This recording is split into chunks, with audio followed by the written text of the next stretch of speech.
Tirur DYSP ഓഫീസിനു സമീപം പിടിച്ചിട്ട വാഹനങ്ങളിൽ നിന്ന് റോഡിൽ തട്ടിയ മണൽ അപകടത്തിനിടയാക്കുന്നു. മണലിൽ നിയന്ത്രണം വിട്ട ബൈക്ക് മറിഞ്ഞ് യാത്രക്കാരന് ഗുരുതരമായി പരിക്കേറ്റു. കഴിഞ്ഞ ദിവസം രാത്രിയാണ് മണൽക്കൂന കാണാതെ എത്തിയ ബൈക്ക് യാത്രികൻ അപകടത്തിൽപ്പെട്ടത്.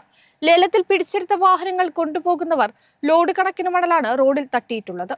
തിരൂർ പോലീസ് ലൈനിൽ ഡിവൈഎസ്പി ഓഫീസിന് സമീപം സൂക്ഷിച്ചിട്ടുള്ള തൊണ്ടി വാഹനങ്ങൾ യാത്രക്കാർക്ക് മരണഭയം ജനിപ്പിക്കുകയാണ്. പലപ്പോഴും റോഡിലേക്ക് തള്ളി നിൽക്കുന്ന ഈ വാഹനങ്ങളും ലേലത്തിൽ പിടിച്ചു കൊണ്ടുപോകുന്ന മണൽ ലോറികളിൽ നിന്ന് റോഡിൽ തട്ടുന്ന മണലും അപകടങ്ങൾക്കിടയാക്കുകയാണ്. ചൊവ്വാഴ്ച രാത്രി ഇവിടെ റോഡിൽ തട്ടിയ മണൽക്കൂനയിൽ തട്ടി നിയന്ത്രണം വിട്ട് ബൈക്ക് മറിഞ്ഞ് ബൈക്ക് യാത്രികന് ഗുരുതരമായി പരിക്കേറ്റു. രാത്രികാലങ്ങളിൽ ഇവിടെ വെളിച്ചം കുറവായതിനാൽ മണൽക്കൂന കാണാത്തതാണ് അപകടത്തിനിടയാക്കുന്നത്.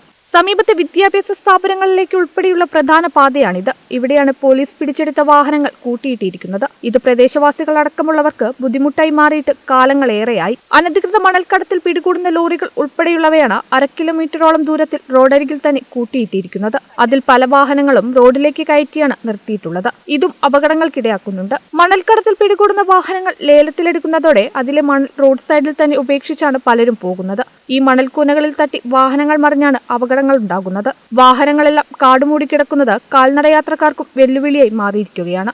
കേരള വിഷൻ, തിരൂർ.